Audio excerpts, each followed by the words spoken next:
कभी कभी एक साधारण सा सवाल पूरी दुनिया का सबसे बड़ा रहस्य बन जाता है। ऐसा ही हुआ उस रानी के साथ, जिसने एक दिन मछुआरिन से यूं ही पूछ लिया, बताओ ये मछली नर है या मादा। बस इतना कहना था कि टोकरी में रखी मछलियां जोर जोर से हंसने लगीं। रानी का चेहरा पीला पड़ गया। क्यों हंसी वो मछलियां? क्या रानी ने कोई अनजानी गलती कर दी थी, या उस हंसी के पीछे छिपा था कोई गहरा रहस्य? बहुत समय पहले एक राज्य पर बड़े प्रतापी राजा राज किया करते थे। राजा न सिर्फ बलवान थे, बल्कि न्याय प्रिय और प्रजा के बड़े दयालु शासक माने जाते थे। अब हुआ यूं कि उसी नगर में एक मछुआरिन रहती थी। रोज अपने सिर पर मछलियों से भरी टोकरी रख गली गली घूमती और पुकारती, मछली ले लो, मछली ले लो, ताजी मछली ले लो। एक दिन वह यूं ही पुकारती हुई राजमहल के पास से गुजरी। रानी ने जब उसकी आवाज सुनी तो बोली, ए मछुआरिन, इधर आ, आज मैं भी तुमसे एक मछली खरीदूंगी। मछुआरिन बोली, जैसी आज्ञा रानी माँ। वह आगे बढ़ी, उसने सिर से टोकरी उतारी और रानी के सामने रख दी और बोली, लीजिए रानी माँ, देखिए कौन सी मछली पसंद है। रानी ने झुककर देखा,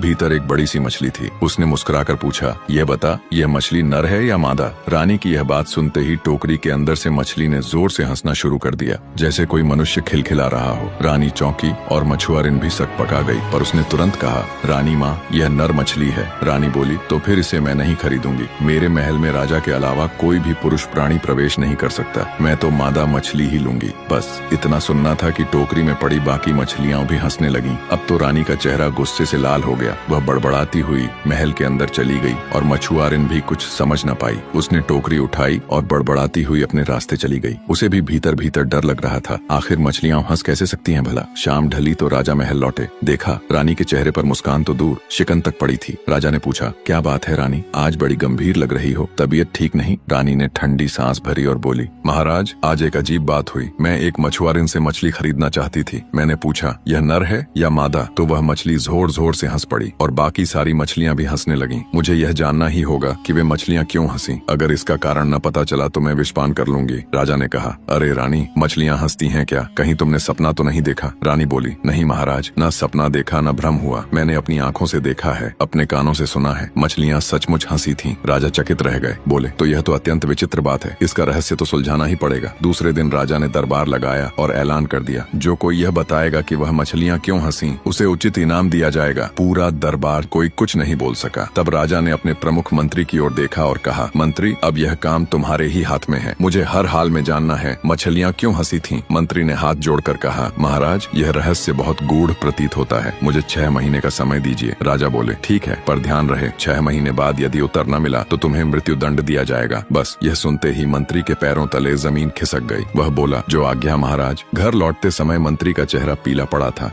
उसने आकाश पाताल एक कर डाला। विद्वानों से पूछा, साधु संतों, ज्योतिषियों, तांत्रिकों से मिला, वेद पुराण छाने और हर ज्ञानी की चौखट खटखटाई, पर कहीं से कोई उत्तर न मिला। देखते ही देखते 5 महीने यूं ही गुजर गए और अब मंत्री की चिंता ने चरम रूप ले लिया। दिन पर दिन मंत्री की नींद, भूख और सुख चैन सब उजड़ गया और उसका शरीर सूख कर कांटा बन गया। जब 5 महीने बीत चुके तब मंत्री के मन में भय के बादल और गहरे हो गए। वह सोचने लगा, अब तो निश्चित ही मेरी मृत्यु तय है। 6 माह का समय बस 1 महीने बाकी रह गया है और आज तक मैं यह न जान सका कि मछली क्यों हंसी थी। राजा का क्रोध शांत होने वाला नहीं और जब मैं मरूंगा तो वह गुस्सा मेरे बेटे पर भी निकालेगा। ये सोचते सोचते एक दिन उसने अपनी सारी संपत्ति अपने बेटे के नाम लिख दी। फिर उसने बेटे को बुलाया और बहुत दुखी मन से बोला, बेटा, तुम जानते हो मैं राजा के दरबार में मंत्री हूँ। जो प्रश्न राजा ने दिया है उसका उत्तर मैं नहीं दे पा रहा। 6 महीने बाद जब मैं उत्तर न दे पाऊंगा तो राजा मुझे मृत्यु दंड देगा। पर इतना जान लो, मेरे मरने के बाद राजा का क्रोध ठंडा नहीं होगा, वह तुम्हें भी सताएगा। इसलिए बेटा, तुम अभी राज्य से बाहर निकल जाओ, कुछ दिन परदेश घूम आओ। जब राजा का क्रोध शांत हो जाए तब लौट आना। मंत्री का पुत्र बहुत ही बुद्धिमान और रूपवान युवक था। पिता की बातें सुन वह भावुक हो उठा, उनके चरणों में गिर पड़ा, आशीर्वाद लिया और दृढ़ निश्चय के साथ अकेला पैदल ही अपनी यात्रा पर निकल पड़ा। उसने मन में निश्चय किया कि वह किसी न किसी तरह अपने पिता की मदद करेगा। चलते चलते वह कई नगरों से गुजरा, कई लोगों से मिला, पर किसी से कोई उत्तर न मिला। एक दिन वह एक गांव में जा पहुंचा। रास्ते में उसकी मुलाकात एक वृद्ध किसान से हुई। दोनों में बातचीत शुरू हो गई। किसान भी अपने खेतों से लौट रहा था। दोनों साथ साथ चलने लगे। रास्ता लंबा था तो बातचीत शुरू हो गई। किसान बोला,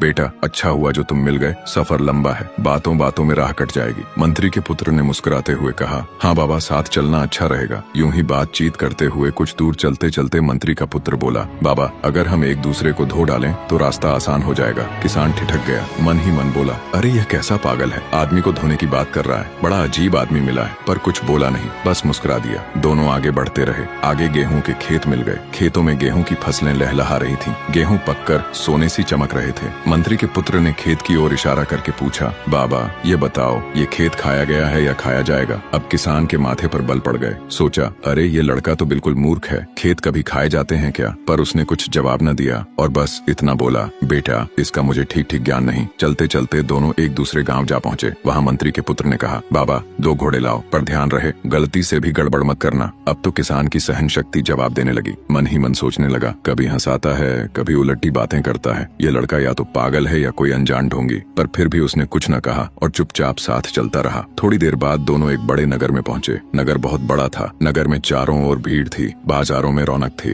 पर दुर्भाग्यवश किसी ने भी दोनों से यह नहीं कहा, थोड़ी देर रुकिए, पानी पीजिए, विश्राम कर लीजिए। मंत्री के पुत्र ने मुस्कुराकर कहा, अरे बाबा ये तो कब्रों का नगर है। किसान की आंखें फैल गईं। कब्रों का नगर, इतने जीवित लोग और इसे कब्र कह रहा है, सच में यह बिल्कुल पागल है। अब आगे चलते हुए दोनों एक श्मशान के निकट पहुंचे। वहां कुछ लोग अपने प्रियजनों की याद में राहगीरों को रोटियां, मिठाइयां और प्रसाद बांट रहे थे। जो भी वहां जाता उसका आदर सत्कार करते। यह देखकर मंत्री पुत्र बोला, वाह क्या अद्भुत नगर है यह, जहां मरने वालों के नाम पर लोग जीवितों को खिलाते हैं। किसान अब मन ही मन हंसने लगा। बोला, इस पागल का क्या ठिकाना, अभी तो यह पानी को आग कहेगा और धरती को आकाश। इतना सोच ही रहा था कि सामने एक नदी आ गई। किसान ने कपड़े जूते उतारे और पानी में उतरा, पर मंत्री का पुत्र वैसे ही जूते पहने, कपड़े पहने सीधा नदी पार कर गया। किसान ने माथा पकड़ा, ऐसा मूर्ख मैंने आज तक नहीं देखा। भला जूते कपड़े पहने नदी पार करते हैं क्या? पर मंत्री पुत्र शांत भाव से आगे बढ़ता गया। रास्ते के अंत में किसान बोला, बेटा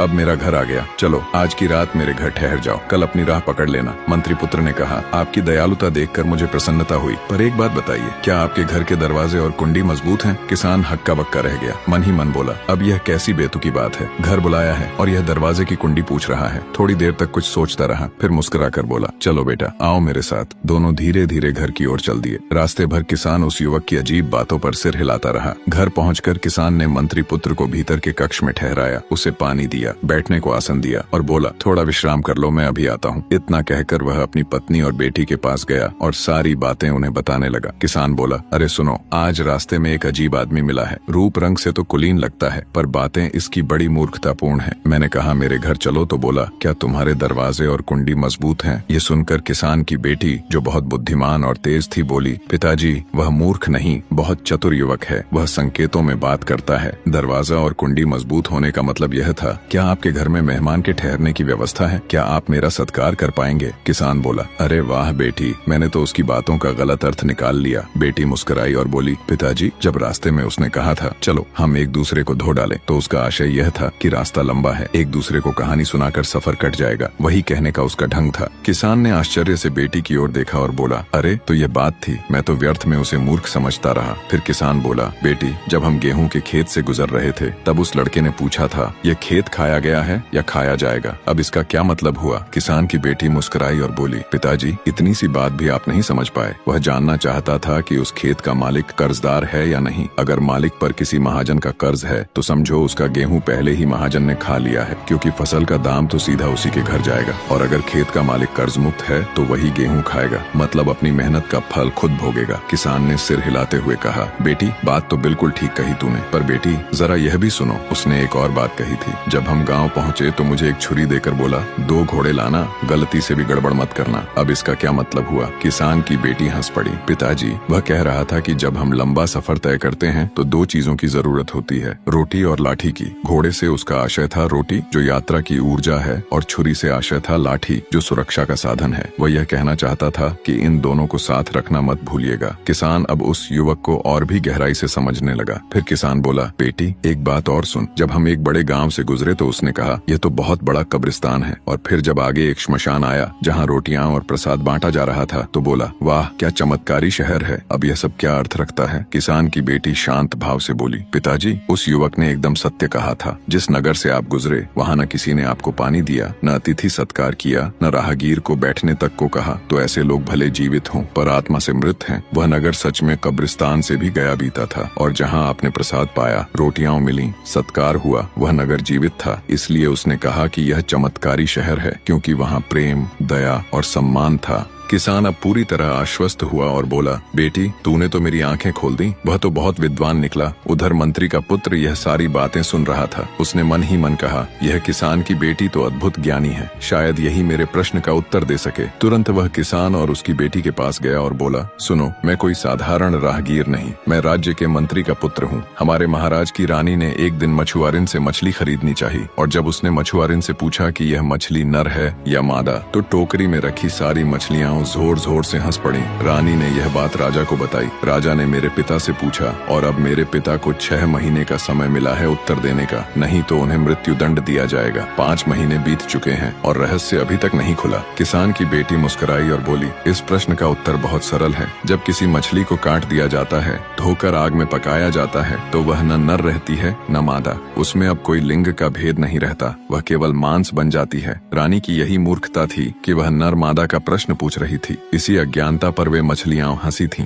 मंत्री का पुत्र यह सुनकर जैसे प्रकाश पा गया। उसने किसान की बेटी के चरण छू लिए और बोला, तुमने मेरे पिता की जान बचा ली। इतना कहकर वह तुरंत राजा के नगर लौटा और अपने पिता से सब कुछ कह सुनाया। अगले दिन मंत्री ने राजा के दरबार में जाकर उत्तर सुनाया। राजा ने जब यह व्याख्या सुनी तो मुस्कुराते हुए बोले, सच कहा मंत्री, रानी की जिज्ञासा मूर्खतापूर्ण थी। जब मछली का मांस अलग हो चुका होता है, तब उसमें नरमादा का भेद कहाँ रह जाता है। इसी मूर्खता पर मछलियां हंसी होंगी। तुम्हारा पुत्र वास्तव में बड़ा बुद्धिमान है। राजा ने मंत्री को दंड से मुक्त कर दिया और प्रसन्न होकर कहा, अब तुम्हारे पुत्र का विवाह उसी कन्या से होना चाहिए जिसने यह उत्तर दिया। राजा की आज्ञा अनुसार मंत्री का पुत्र फिर किसान के घर गया और किसान से विवाह का प्रस्ताव रखा और बोला, बाबा, आपकी पुत्री अत्यंत बुद्धिमान है। यदि आप अनुमति दें तो मैं उससे विवाह करना चाहता हूँ। किसान सहर्ष राजी हो गया और बोला, बेटा, इससे बड़ा सौभाग्य मेरे लिए क्या होगा। मेरी बेटी का हाथ तुम्हें सौंपकर मैं गर्व महसूस करूंगा। इस प्रकार मंत्री का पुत्र और वह चतुर किसान की बेटी विवाह बंधन में बंध गए। फिर क्या था, बुद्धि और विद्या का मिलन हुआ। मंत्री का पुत्र और किसान की पुत्री सुख शांति से अपना जीवन व्यतीत करने लगे। निष्कर्ष, मछुआरिन और रानी के बीच हुआ छोटा सा सवाल आखिरकार पूरे राज्य के लिए एक बड़ी सीख बन गया। रानी की जिद ने राजा को बेचैन किया, राजा की जिज्ञासा ने मंत्री को व्याकुल किया, और मंत्री की असमर्थता ने उसके पुत्र को उस किसान की बेटी तक पहुंचा दिया, जिसकी बुद्धि ने सबको मौन कर दिया। जिस उत्तर की खोज में पूरा दरबार सिर खपा रहा था, वह सच्चाई एक साधारण घर की देहरी पर मिल गई। रानी को एहसास हुआ कि हर सवाल सोच समझकर ही पूछना चाहिए, क्योंकि बिना विचार किया गया प्रश्न कभी कभी अपने ही मान और प्रतिष्ठा को धूमिल कर देता है। राजा ने सीखा कि ज्ञान पद या वैभव से नहीं, बल्कि विनम्रता और सुनने की समझ से मिलता है। सीख, बुद्धिमत्ता न पद की मोहताज होती है न धन की। असली ज्ञान उस मन में जन्म लेता है जो दूसरों की बात सुनकर आत्मचिंतन करके समस्याओं का हल खोजता है, और जो छोटे को छोटा समझ ले वह दरअसल अपनी ही समझ को छोटा कर लेता है। सच्चा ज्ञानी वही है जिसमें सीखने की विनम्रता और समझने की दृष्टि दोनों हो। क्या आप मानते हैं कि बोलने से पहले सोचना जरूरी है? कमेंट में अपना विचार जरूर लिखिए। अगर इस कहानी ने आपके मन में एक सोच जगाई हो तो इसे लाइक और शेयर जरूर करें, क्योंकि अगली कहानी में भी छिपा होगा एक नया सबक, एक नई सीख।